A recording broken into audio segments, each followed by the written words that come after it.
everybody.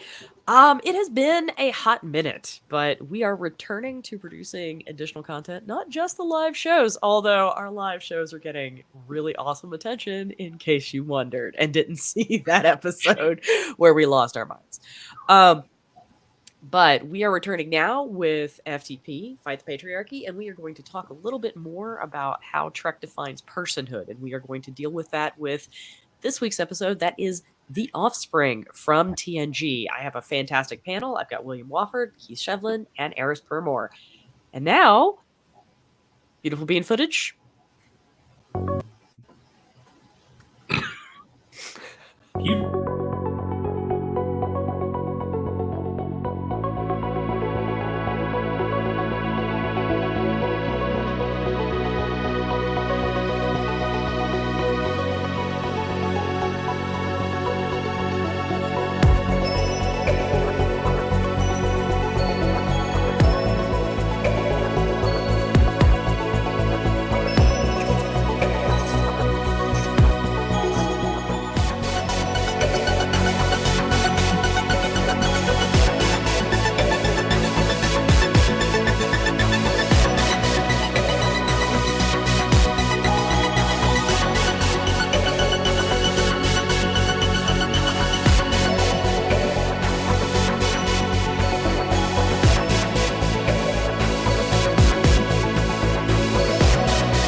William. I am so sorry. So like happened at the same time. Like I was like, well, I know she said she was gonna do it, but there was like a 3-second gap. Should I do it?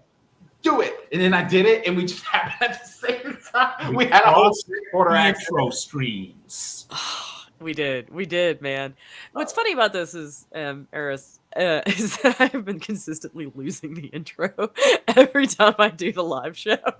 I was so excited. Because I found it. I was like, I got this. And then swatted by William. I just took it. It was just like a basketball game where I just jumped up and like, boom, like, no, get that out the hoop. Get out of the way. Anyway, all right. What are we talking about today? We are talking about The Offspring. We're going to talk about Lal. So The Offspring The Offspring as in the Star Trek Next Generation episode, not the band that I saw in Fribourg, Switzerland and threw a shoe at in 2000 because I was drunk and thought it would be funny. We make a lot of drunk jokes here. Pardon? I was talking to all of you. We make a lot of drunk jokes here. Yeah, I don't even know how to follow that up, Eris, so I'm just going to let that go. I can't even compare that to like any Trek episode. Do they even have concerts other than orchestral concerts in Star Trek? No. Dancers in Lower Decks? Yep. Okay. Discovery and Lower Decks actually seem to have interesting concerts, but Next Generation seems like they're all remarkably cultured and refined. It looks really, really boring. And boy, it's a ship with several orchestras on it. String quartets. I know. And I'm just like, and nobody does jazz? Well, no, we have Riker who does bad jazz. But like, come on.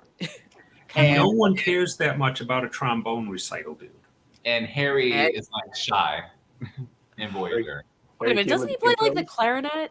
He plays the clarinet, and the doctor just sings. But I mean, Robert Picardo can legitimately sing, though. Yeah, I know. Can we acknowledge that? Like, he actually has pipes. Like, I mean, yeah. Like, isn't he like classically trained? He's got to be if he's doing opera on Voyager. If Discovery does not give us a musical episode at some point in its run, we have been cheated. Well, they did do the musical thing. There was so much actual Broadway talent on Discovery. I know. I did love the promo when they did the Rent parody. The karaoke. Yes. So to circle it back around, Data can also sing Blue Skies. And now we hear Blue Skies in Picard and in real life, now we'll think about Data. So, well, the last time we heard Blue Skies in Picard, it was performed by Issa Briones. Yes. Yes. Yeah, in a very creepy way. But yeah. Also good. valid, but Picard went some interesting places, and It we're gonna leave that. It reminded me of the Maleficent trailer where someone said, Are you just establishing that you're wearing clothes? Yes, that's what I was Okay. doing. I'm wearing a top right now. Ladies and gentlemen, it's not that kind of show. And I until mean, it is.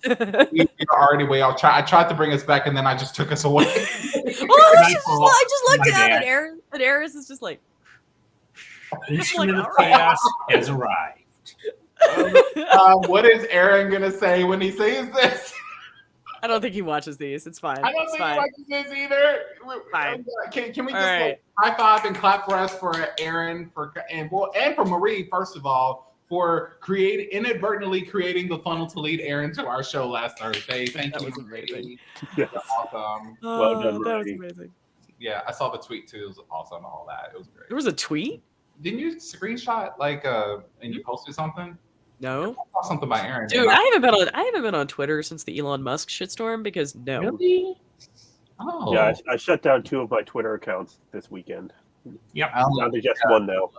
Eris, you already know what I said. No, I did not. I have not. No, I don't want to see what that cesspool is doing. I'm keeping myself pure for the horror of Reddit. If it helps, I only like and comment on Star Trek posts. That's it. I know, but you're also like a TikTok maven, so like you're already just dipping your toes into cesspools. You're not wrong. I am not. I am not. There's no right. social media platform, but that's another discussion. All right. Because this is an older episode, Keith, could you give us a shortened summary, like the major points? Okay, so this is, let me get the number right, Season 3, Episode 16, written by Renee Echevarria, and one of the first episodes directed by Jonathan Frakes. And it's noticeable that it was directed by him because he went missing for half the episode, because he felt like he couldn't be on screen and direct as much. So they covered that real quick in the beginning, even though he wasn't really missed until the comedy sitcom moment when he does show up. So Data invites Wesley, Geordi, and Counselor Troy to see his new science experiment, and that is his child, Lal. He's been building it in his, started at in his basement. Conference. He started at a conference, and he's been building it in the science lab, and he's been monopolizing the science lab, much to Wesley Crusher's chagrin. So we get to meet Lal, and then chaos ensues as first Captain Picard is informed, and he is not happy that this has been happening without his knowledge. Geordi disappears. We never see Geordi again for the rest of the episode. Yeah, but I love Data's response, by the way, to that. But we'll get to that. Yes. We'll get to that. So Picard informs Starfleet. We get the impact. We get an admiral that starts poking his nose into this, not only wanting to oversee the project, but actually take Lal away from Data to be researched at at Galor 4, where they have a offshoot of the Daystrom Institute. Of course. So then they're continuing to try. Lal decides to be a human female, and then Data puts her under the guidance of Guinan to learn social cues, at which point she meets Riker and has a unique moment. Then the Admiral shows up, and unfortunately Lal slowly drifts into the ether, and ultimately it has to be shut down. So we're going for all the happy episodes on FTP, guys? That's what we're doing? Look, in its own way, this episode was kind of hilarious. Can you go into that? I'm gonna need you to flesh that out. Sure. I knew you were vaguely soulless, but like I'm not sure how deeply we're getting into it now. Listen. Wow. So Data goes to a conference, gets a bright idea, comes back to his garage on the Enterprise, and just I know, right? builds a new positronic brain, which has thus far in the galaxy been completely unique. Is like, hey, cool, I made a new form of artificial life. Click, I'm turning it on now. And it subsequently dies of existential crisis because it realizes that it has no purpose. Like, I'm not entirely certain that I agree with. Is it really is it really purpose, or is it like gaining emotions for the first time and then being stuck in a feedback loop or something? I read it as kind of an existential crisis. Right, but I read it in the sense of like her life is crashing down around her ears because they're going to take her away from her father, and she just can't handle that. And none of the kids like her at school. There's also that. That's fair. She's an early victim of bullying. Mm-hmm. When I was rewatching this, I was just struck with parallels to Marvin the depressed android in Hitchhiker's Guide to the Galaxy. I can see that. I don't know that I can really, but like that we're taking life and it dies of sad. Like I mean, yeah, okay, fair. That's just dies of sad. Maybe it's just because it's 2022, but that's just too perfect. I mean, I really sort of felt like she died of we're not adding an additional member to the cast. Itis. Well, if you want to get all meta on us. Oh, yeah, they were getting ready to have Wesley leave. So they could have taken Wesley's spot. Which means we were denied. If they could have just kept her around for a few episodes, we could have had a hilarious bit where she and Wesley pop each other's cherry. Yeah, just so Data be proud. Yeah, I did that with Tasha too. So yeah. Yo, like Eris, that would have been an amazing. I have to shut you down before you I feel like destroy my hopes and dreams. Where we left off. We picked up where we left off. It's like no time has went by this summer. I mean, no, except once again, Eris is destroying all things good. Yes. All these things. Yes, that's why we have you here. Am I the only one that looks at this episode? And maybe I'm just looking at it from like a bad social services perspective, or this is going real well now.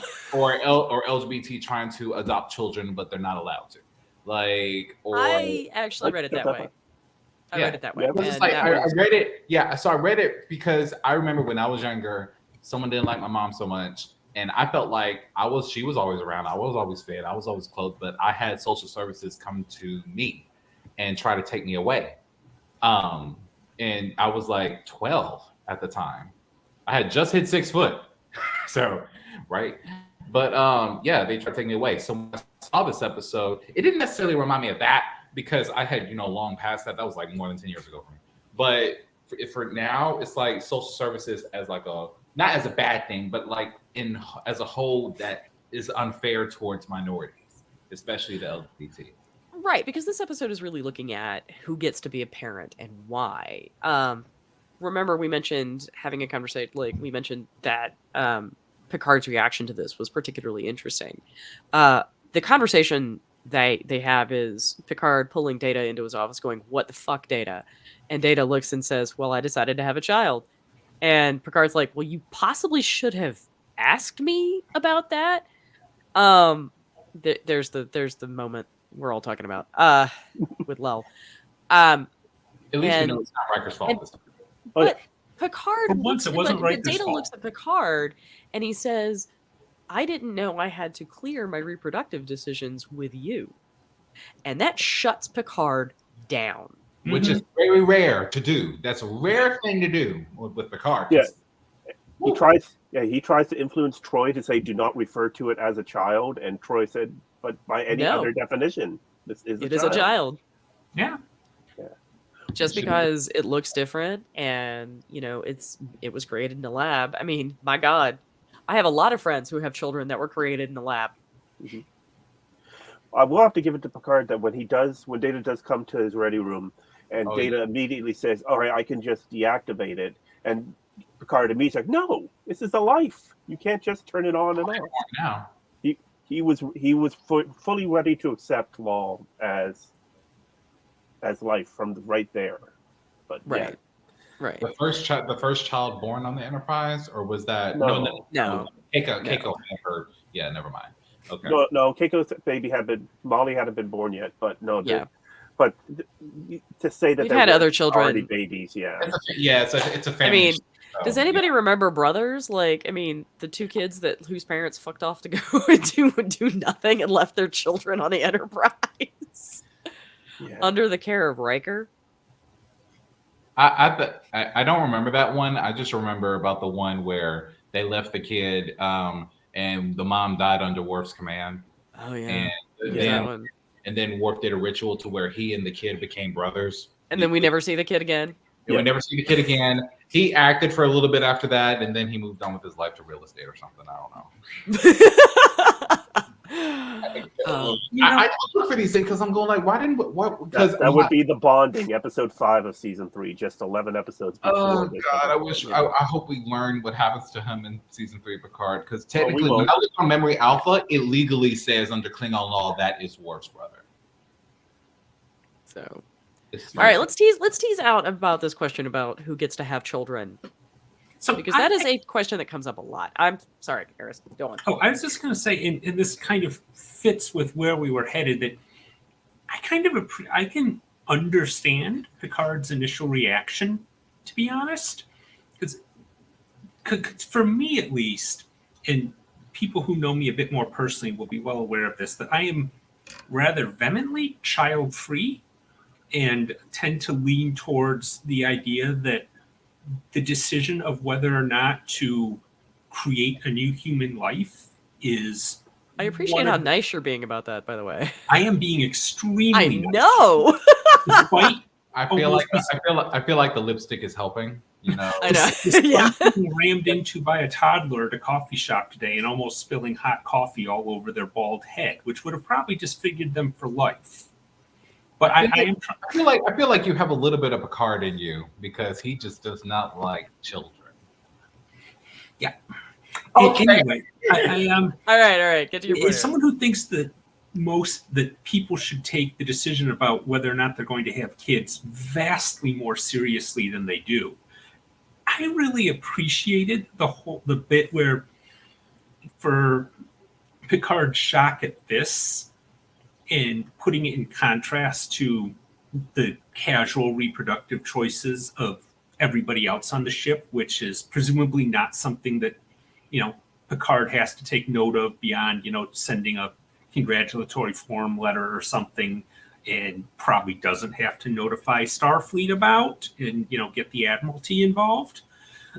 So the show doesn't really go into that too much, because admittedly this is kind of one of my personal axes to grind, but I at least appreciated that it popped on my radar, at least.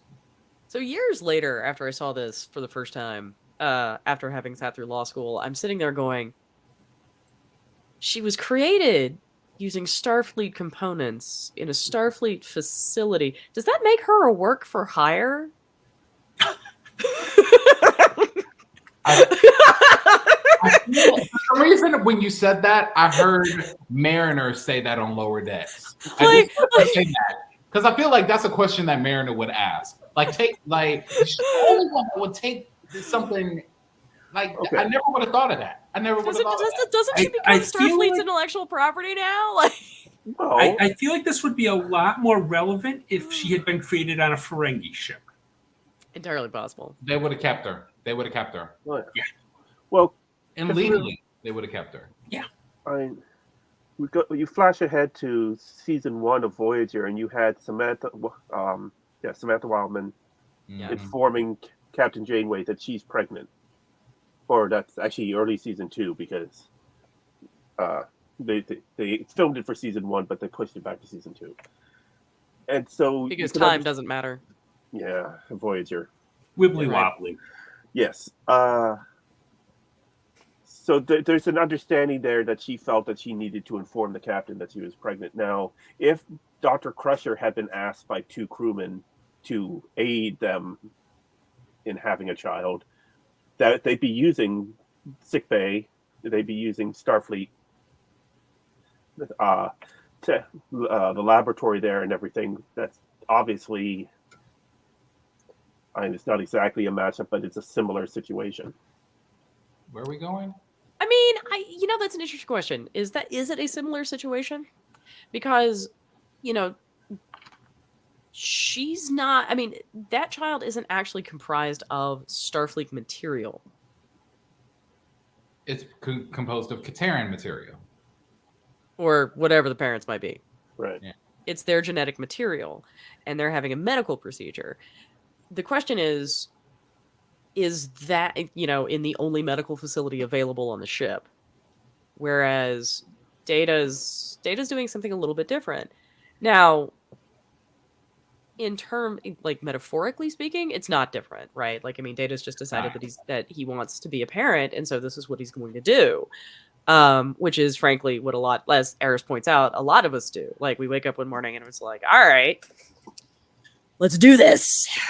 And then they're actually born, and people don't even make a conscious decision to do that. It just kind of happens and they roll with it.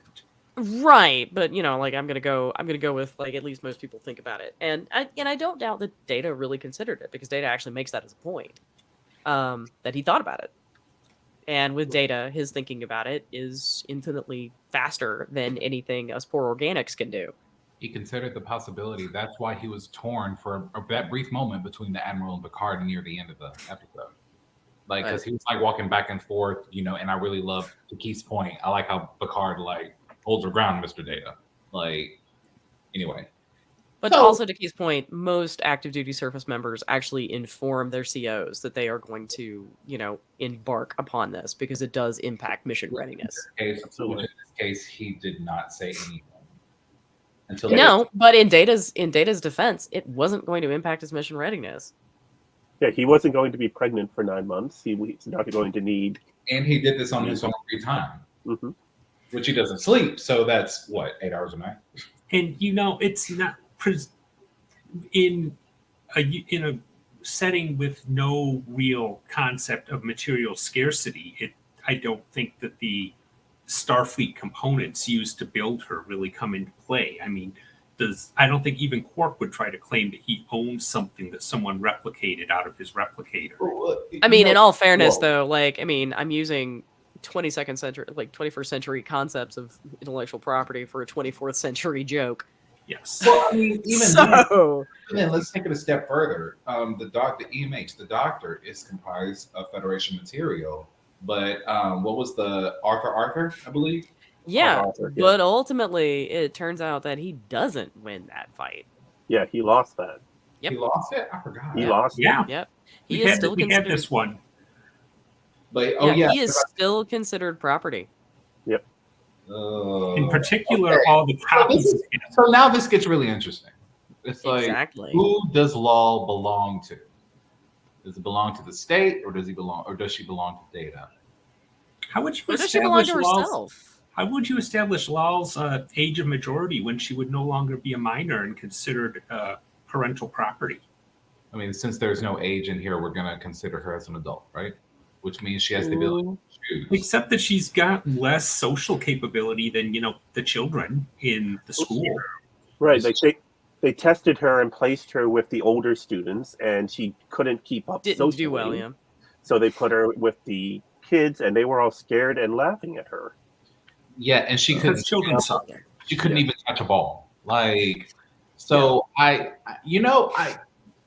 I never really thought of it quite like this. When it comes to maturity, all right, this is a horrible example, but please bear with me. Okay. All right, Keith. Keith. I'm going to to remind you that you're wearing George Washington outfit. Yes, I am. Be careful where you go. Wait, are you trying to say that George Washington's a positive historic example that we? I'm not going there. He's a mixed bag. For every good thing, there's own a judge. Okay, so I was having a conversation with my children today, and we were joking about our dog. He is 4 years old, so he is younger than my daughters, but in dog years, he is older. So my kids joked, well, does that mean he can learn to drive now? Because he's maturity-wise old enough to drive. He lacks the ability to drive, so that would make it difficult. But maturity versus, and in the eyes of the state, he's still only 4. So they would not license him. I think we can actually move from the dog to Kess, which Okay. is not a Oh. sentence I ever thought I was going to say out loud, but here we go. Coming soon. This is what I to bring to AO3. this series. Right. Because Kess, right, the Ocampans live 9 years. Yeah. Right. Which means that Kess is like, how old is she when she, when she shacks up with Neelix? About 1. Yeah. Like it's Just And so if we're clear, Ocampans age very differently than humans. Let's make this very clear. They die when they turn 8. Okay, Or so 9. let's Or just 9. make that clear for those that are watching this. right. So how would you establish? I mean, based on a lifespan like that, how would you establish age of maturity for Cass? Or if Vulcans are asking, how do we establish age of maturity for humans? Yeah. The Vulcans live to be of 150, 200 years old or more. And T'Pol was very young when she was on board Enterprise, and she was only 69. And this actually is a topic that has been touched upon in a very famous Tumblr thread about relations between all kinds of different species in tabletop RPG games, such as Dungeons and Dragons. Mm-hmm. For example, how does a 5,000-year-old dragon that could turn itself into a human if it felt like it establish is it automatically taking advantage? Is the power relationship and the age and knowledge and maturity relationship automatically just so different when it would be talking to, say, a 35-year-old human that it can never truly be a consensual relationship?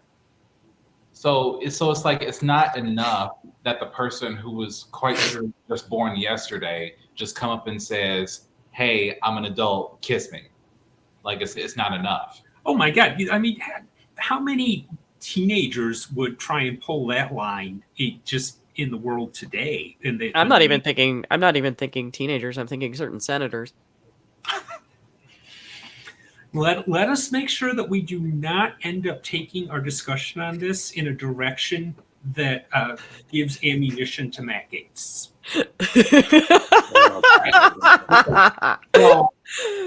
So I've only run into him 3 or 4 times, and I suppress the urge to punch him. So, well done, you. I will contribute to your jail commissary fund if you do.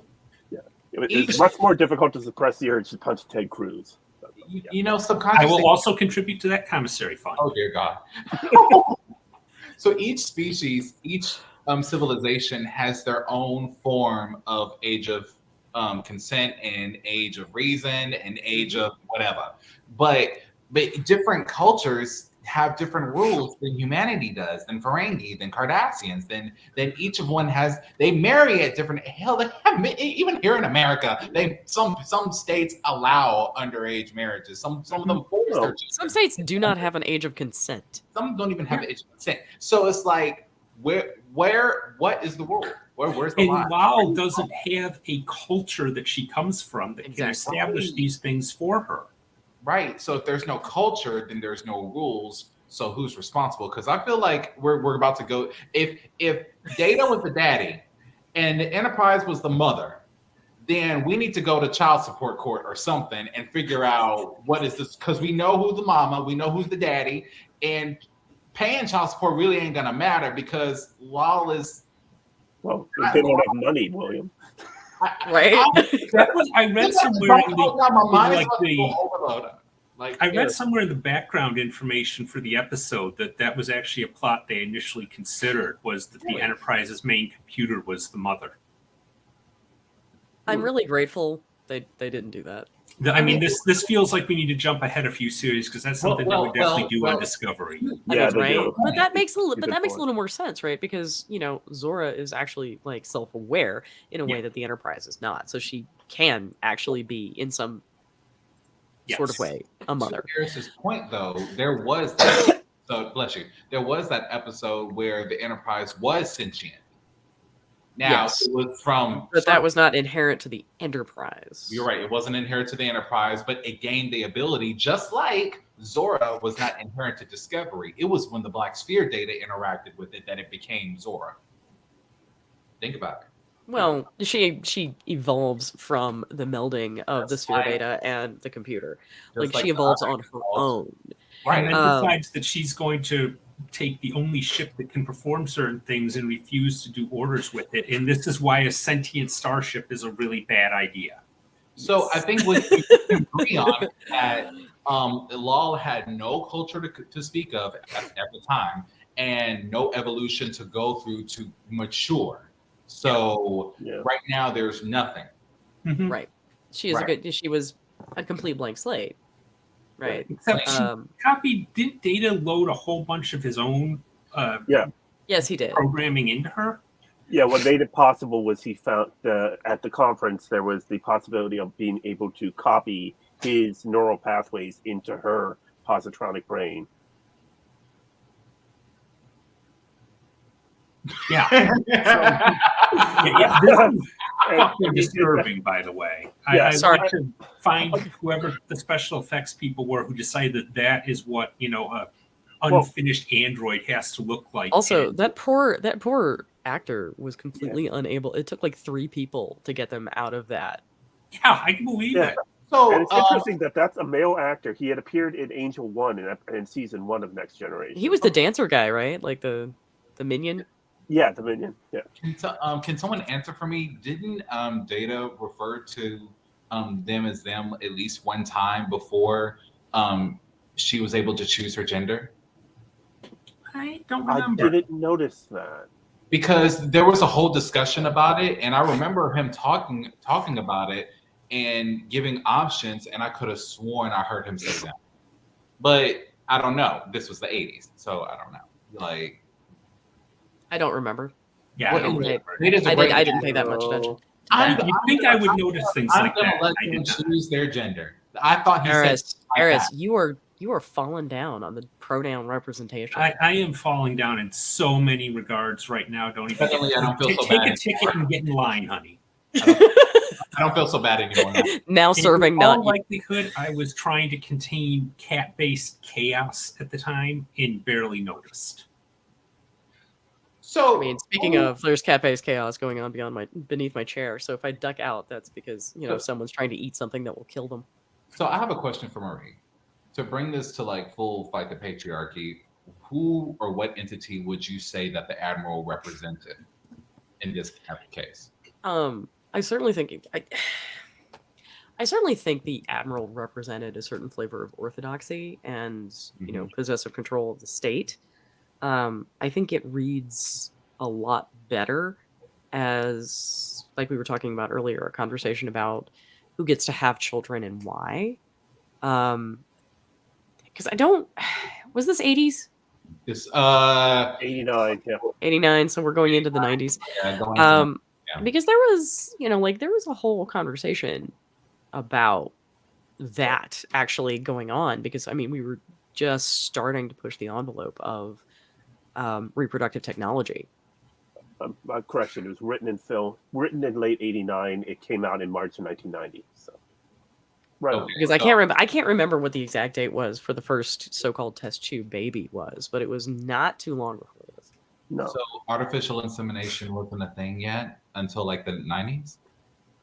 No, I mean, what's it called? Jesus. Now I gotta look it up. I'm looking it up. Because it's like, look, the turkey baster method has existed for as long as turkey basters have existed. Actual artificial insemination as a science is, I don't actually. Apparently dates from 1770, mind you. Sperm bank developed in 1950s. In the 1980s, direct interperitoneal insemination was occasionally used.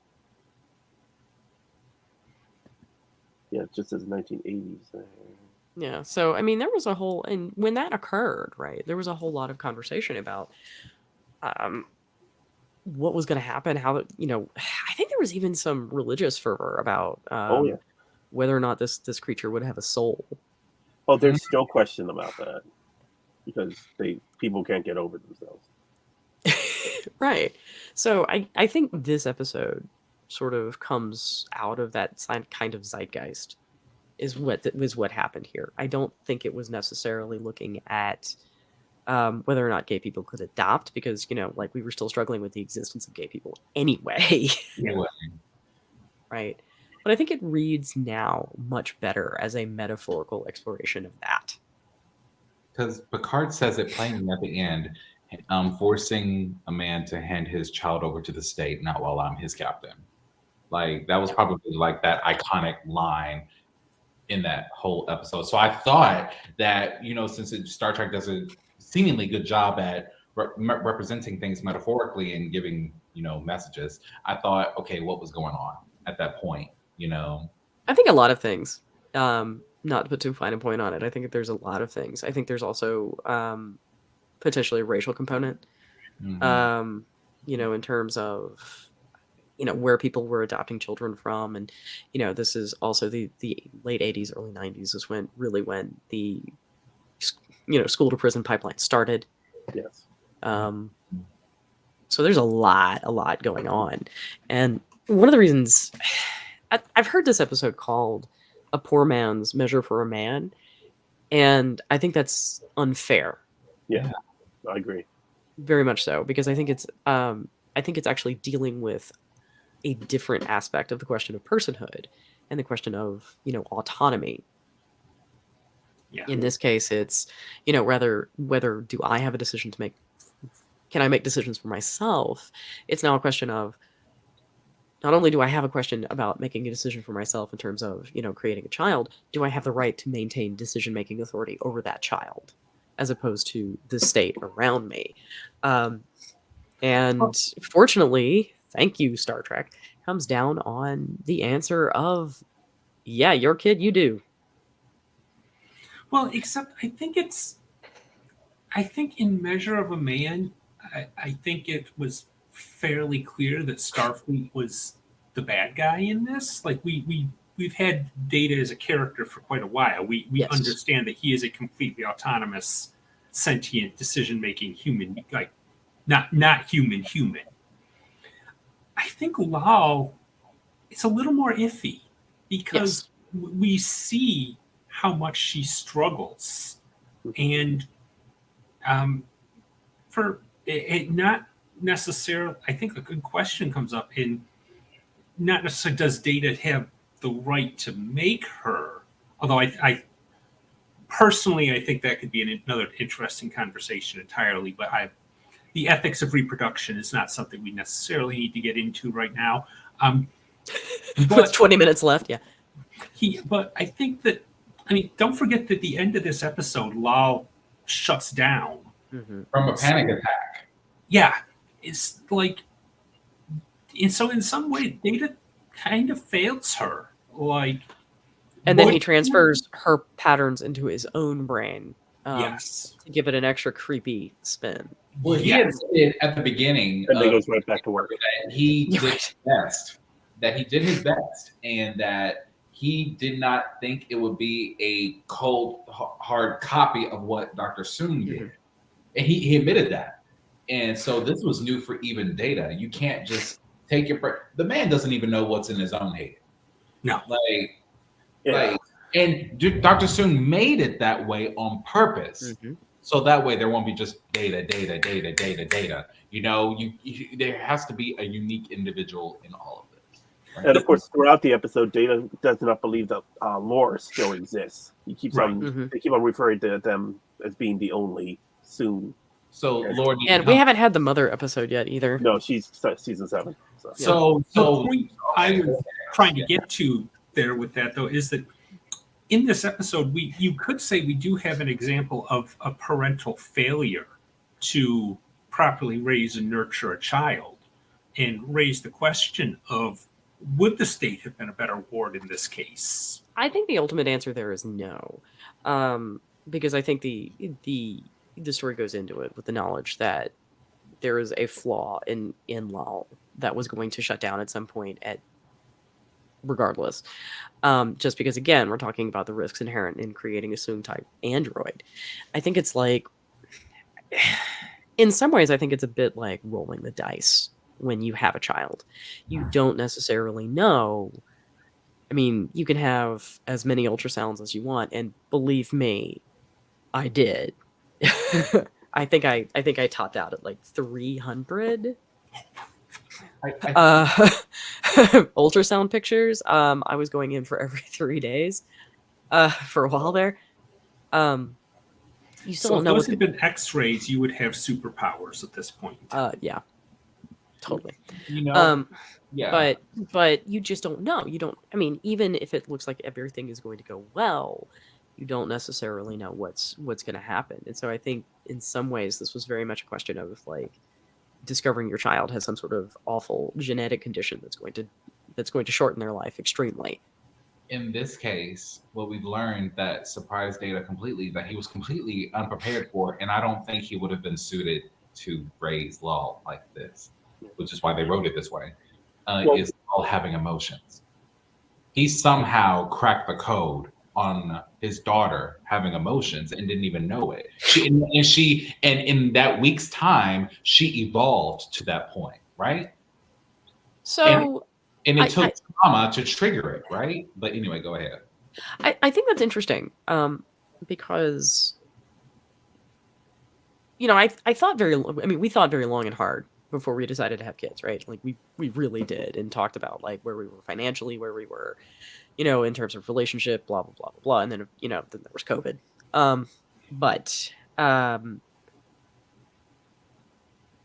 There's always a hope that your children will surpass you, right? And I think saying that Data wouldn't have been suited as a parent is basically telling us, all of us, that we are unsuited as parents as soon as our children begin to exhibit gifts that we don't necessarily have. I mean, my kids could grow up to be football players and popular kids, and I'm not going to know what to do about that. But that doesn't mean I'm not going to try. I mean, I'll go and like I will sit in the stands and I will completely read my phone below the next person while I'm doing it, right? But that's different than the situation Data was in. You figuring out how to handle a human child that's very different from you mentally or physiologically is, I think, different than I'm an android. I don't have emotions. I have a child that does. How am I supposed to work this? I mean, my children have penises and I don't. Can I put forth a bad example and just let y'all tear me apart? Sure. Okay. Harris is like, yeah. So Worf was not raised by Klingons. His parents were killed. He was raised by humans.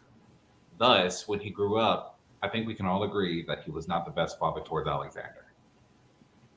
I wonder how much of that is Worf and how much of that is raising, because I just think you are the product of your environment, and if you don't know your own culture, just like Data didn't know his own culture, what map or blueprint do you have to learn from? All Worf, and that's why Worf is set on Klingon traditions, because that's all he knew from a pad that he read. That's all he knew. He didn't exactly spend time on Kronos the way he should have. He spent it in Italy. Let's also take the surprise of the fact that he didn't know he had a child, and that suddenly he's introduced to this child, and within less than a week, the mother of the child is killed. Okay, the child is left in his. There's a lot of complicated mess involved with Worf's A+ parenting. Yeah. One thing I want to put, when Law first used a contraction while she's in 10 forward, the look on Data's face was distraught. He seemed upset that she seemingly surpassed him. And of course, then she said that she saw that look, and immediately the fear and the sadness started showing right there. And she said, "Oh, I will stop using. I will correct myself immediately." And it takes Data and Guinan telling her, "No, this is good. This is good." But but I think also out that negative. But the thing about it is like, again, we know Data doesn't have emotions, so he can't be distraught. By definition, I think he does have emotions. It's just not as overtly. Well, if he hasn't met Laura yet, then he didn't. Laura was season 1, so yeah. Now, Dr. Soon did confirm that Data has to evolve towards emotions, right? Even with or without the chip. So And I think this is part of that process. Yes. Yeah, maybe it was like a hidden program in him, and said, "Okay, Offspring. As soon as you see this, boom." Which, if Dr. Soon is right, then this was a part of Data. This was a part of Data all along. I mean, there's a certain argument to be said that the urge for reproduction is part of all of our programming. Exactly. So as a species, Eris notwithstanding. Except with Data, was he programmed to do that, or did he, in his desire to imitate biological life, in particular humans, did he see, oh, they like to make babies, I will make one. Down to my garage. If I may, I think it may be funny. I think he may have been programmed to share certain characteristics, but it was up to Data when to choose. Mhm. So I think there's both. One thing I'd like to point out is that the previous episode to this one was Yesterday's Enterprise and the return of Tasha Yar. So we get Tasha Yar back, and then she's gone again, and suddenly Data's got a baby. Except they don't remember anything from Yesterday's Enterprise. They don't. True. They don't. Oh God, the joke. Oh shit. I'm sorry. I'm just now catching it. I'm sorry. I'm sorry. Oh my God. Wow. You know that. Wow. That poor guy. That poor guy who was crushing on Yar real hard. I'm sorry. The idea of Data and Yar's baby is suddenly giving me flashbacks to the end of Mass Effect 3. So, wow, this got dark. Well, how could it not? How could it not? Right. What is the ultimate verdict when it comes to how Law was handled from the FTP perspective? Like good, bad, or was this just a writer's thing to just say, "Hey, look what we can do," and leave? Are you saying meta or in universe? Both. Let's do both. Let's do both because I think they're very different questions. Yes, I think in universe, personally, I think everybody did a bad job. I don't think Data should have done more diligence in thinking about the challenges he might face in making a copy of himself and what raising her would entail, and had a better support system ready to go for how to handle her. And I think Starfleet, I don't know why Picard even told Starfleet. If Picard was really going to stick to his guns on, where Data set him straight on his reproductive rights, Picard could have treated this just like anyone else on the crew having a kid and noted it in his log instead of sending a special missive to Starfleet about it. Starfleet was very clearly a villain in coming in and trying to just scoop Lau up as a science experiment. I think Starfleet would have had, again, if this had been a multi-episode arc of the kind they didn't actually do back then, it would have been very interesting to see Starfleet come in and see a struggling Lau and say, hey, maybe you and our flagship are not the best environment for raising an entirely new kind of life that none of you actually know how to handle. Maybe the best move here would be for Data as the parent and Lau to come to a facility where we can put some of the top experts on psychology and xenopsychology and all those good things, all to work on this and figure out how we can do this together. And then what happens when everybody disagrees? Like I see what you're saying, but I sort of fundamentally think that would be ignoring Data's agency and Law's agency there. And I think you're right though about Starfleet being set up as a villain here, and I think that's why a lot of people tend to look at this as being, Measure of Man Part 2. Yeah. Right. Because we are seeing that same sort of approach. Because for me, like going back and watching it again, not as a kid, I was wondering, all of this is a matter of settled law. Like, yeah, Data's agency here has been settled. It's a matter of Federation law. So, telling him that you're going to take his child is literally the same thing It's illegal, Starfleet. Calm the fuck down. Is what I found myself thinking, and then I started thinking a bit more about the metaphorical exploration that's going on here about, what is parenting? How do you handle it? Like, what do you do in these incredibly difficult situations? I got to tell you, like, I mean, I think we're judging Data a little bit harshly here. I say this as someone who, has two very, very different children and trying to figure out the best place for them is not always as immediately obvious as you'd think it would be. Agreed. Especially if you have kids with any sort of special needs and any sort of need for additional support, which Lal did. It's a struggle. It's a struggle even when you have a culture that you're coming from, even when you have, a standard 2-parent household, all of this other jazz. So, I mean, I really think Data's doing his best. I think he's definitely doing his best. I wouldn't even say that he's a bad parent either, or that he's making the wrong choices. He is making choices that he is learning from the same way I do, or Keith does, or anybody else. Except that you can say that in this case, his choices partially led to his child expiring.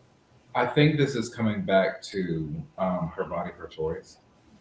Because if you think about it, it's his positive and it's his decision.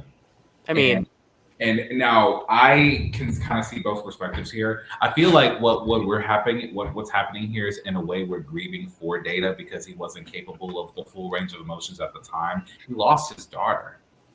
And we saw the repercussions of him losing his daughter. He moved faster than the freaking speed of light in front of the Admiral, and that Admiral was like, hey, this is a father. This is truly a father. So yes, Data's capable of being a father. I think there's no question in that.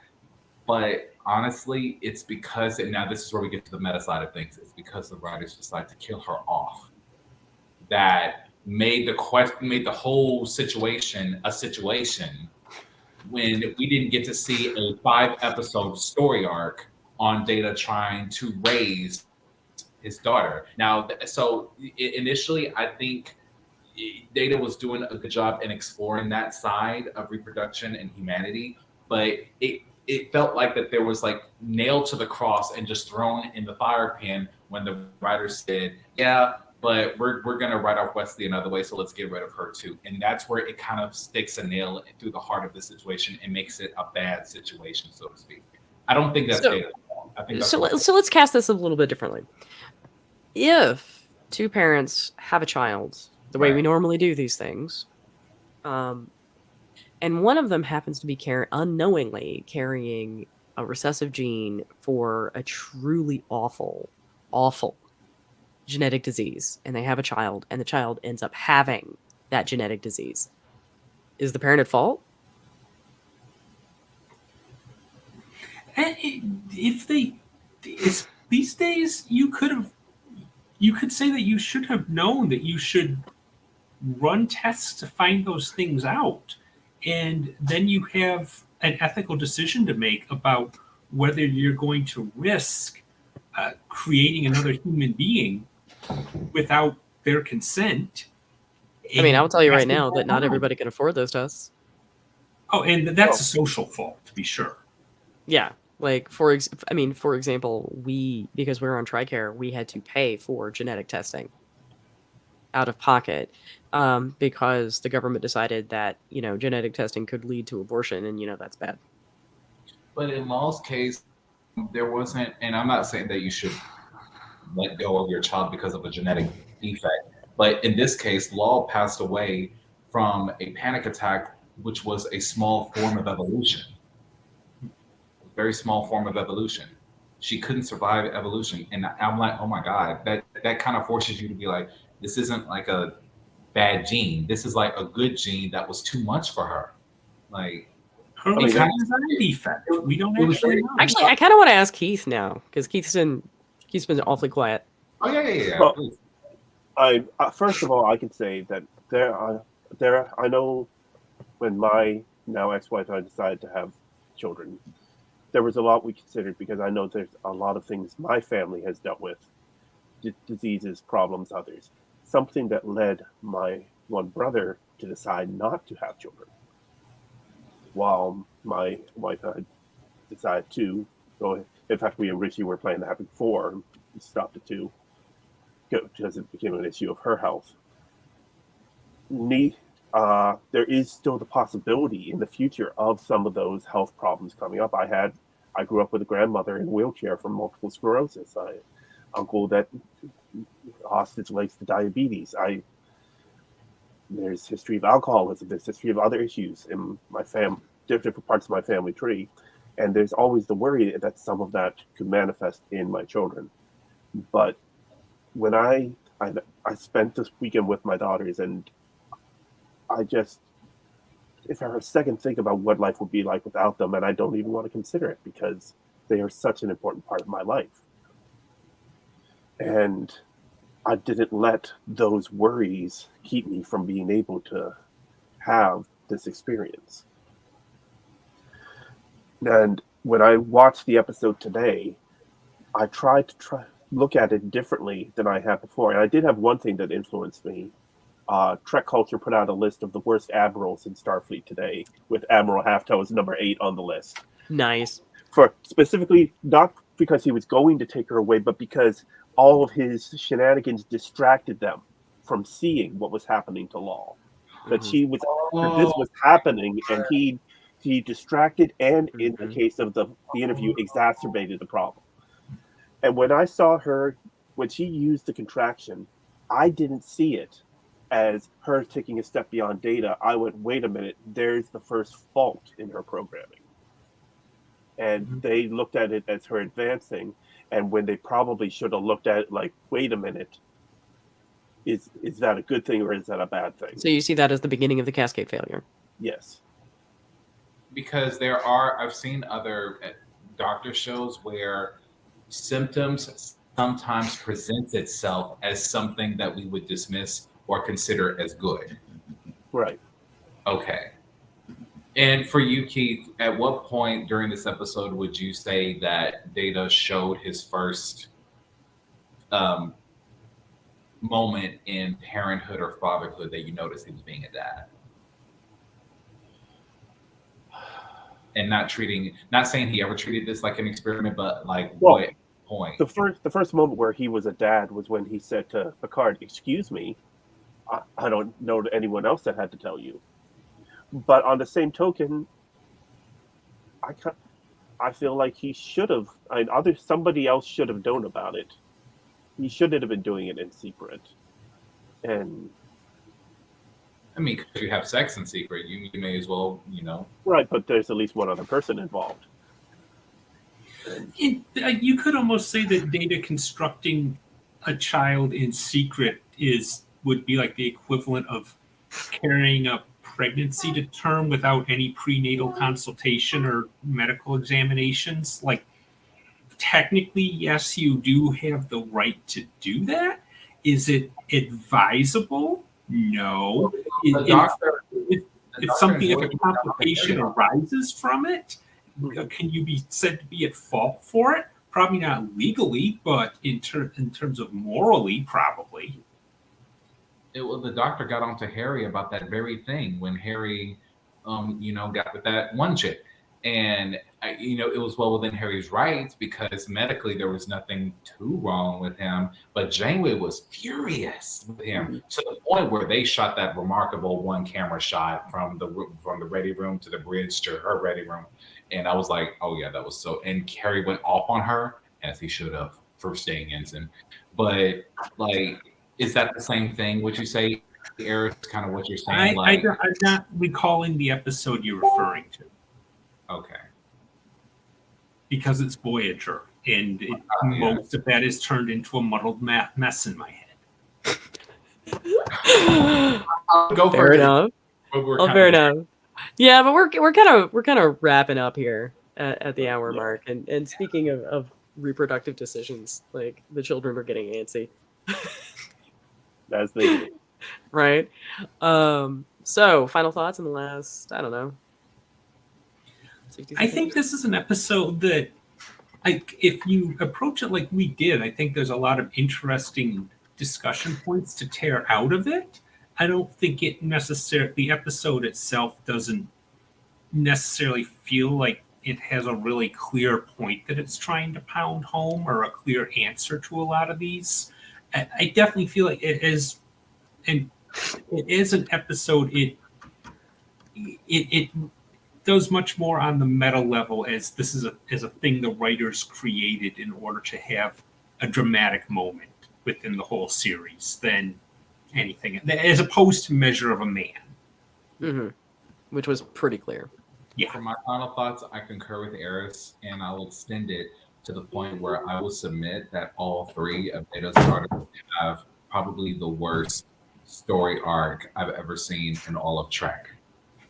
I say that because we know very little about all three of them. One of them explodes the first time we see her, and So that all being said, they could have taken this and made it work, and they didn't.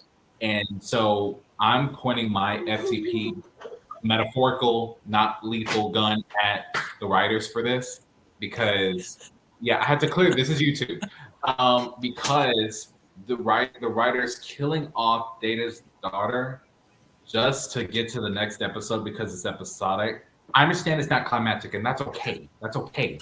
But we've had subplots evolved throughout TNG many times, and they didn't do that with Law. They just said, "Hey, let's just kill," and that just put any point that they were trying to make, they didn't. Because now all I can think about is when, just like Keith thought about his role as a father, I thought about my role as a child in the day when that lady came to my house and said that she was going to have to take me away. And that is a very scary feeling that I didn't necessarily die, but my mind as a child went into an endless loop. What do I have to act like? What do I have to say? Because my mom did treat me right. She did raise me, and she did do the best she could. You know, I was fed, I was clothed, I went to school, and I had good grades, and I wasn't abused. So, like, what child wouldn't panic, right? So that's kind of how I saw it. But the writers did do a good job of making a point. When this was Renee Echevarria's first script for Star Trek, and this was Jonathan Frakes' first episode to direct of Star Trek, period.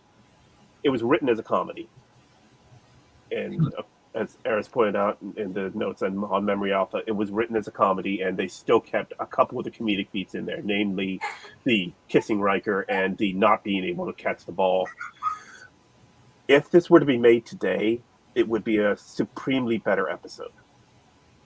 The fact that she was only given a choice of male or female, and the choices that she chose from, like, those were rather convenient, that she chose between an Andorian male, Andorian female, a human female, and a Klingon male. Yeah. And it is kind of telling that the next episode was Sins of the Father. So they were definitely on a little bit of a family kick in the latter half of season 3. Right. There certainly was and we didn't get into it at all, but the whole Lal choosing her gender and structure and presentation and everything certainly would be a nice bit of technology to have as a trans person. I mean, and there's probably a lot that you could say about that and tying that into transiness and everything. But no, absolutely. I would love to see if there was a way of being able to redo this now with what we know now and our sensibilities today, to see how they would approach it. I'm not sure how they could do it with any of the existing shows. I think they totally could. If Zora on Discovery decided to make a crew avatar for herself, so she could so that she already did that in Calypso and Short Treks. Oh, okay. I didn't see that. Oh, okay. Or I mean, Lower Decks could do it just because it's Lower Decks. But it's going to be comedy. I'm saying not comedy. So. All right, guys. Yeah. We are now 4 minutes over, and I think this is a fascinating conversation. But I do think we need to wrap it here. Like I said, my munchkins are getting restless and are about to destroy my green screen, so that's a problem. Thank you, everybody, for coming. This has been a really interesting conversation that went in very different directions than I thought it would, which is possibly, I think, the most fun.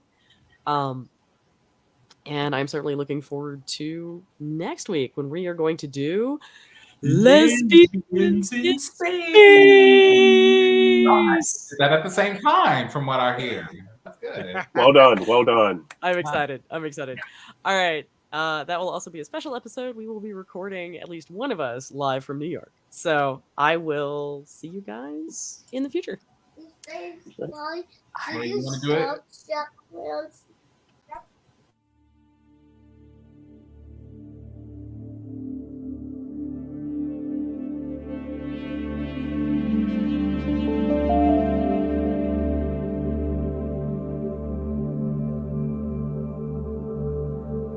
Yeah, absolutely. Yeah, I'm not gonna ever say it on the internet.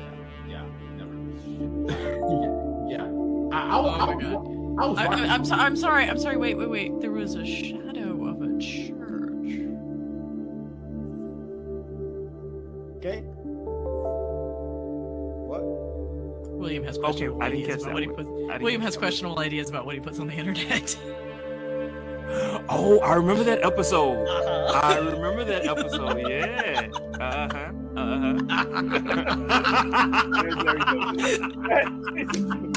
Wait. What?